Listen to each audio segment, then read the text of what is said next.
これもこれから先もっと伸ばしていきたいと考えております。And building upon that, we are ready to further increase our investment to the United States.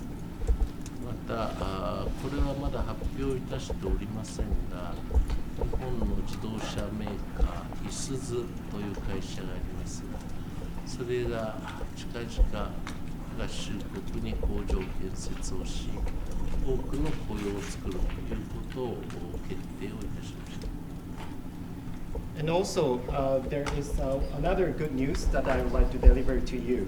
The Japanese automaker Isuzu has a plan to create a factory in the United States in the near future.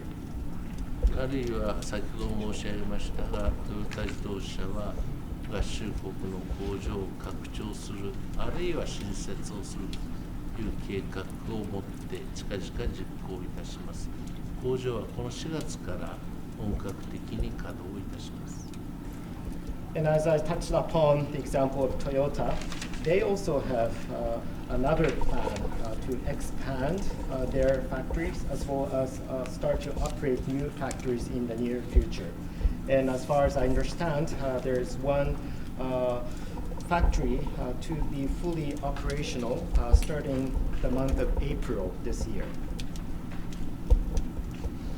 Well, thank you very much, and we're going to be working on that, and I think your auto factories are going to do very well. We have a lot of companies coming into the United States to build autos because of what we've done with taxation.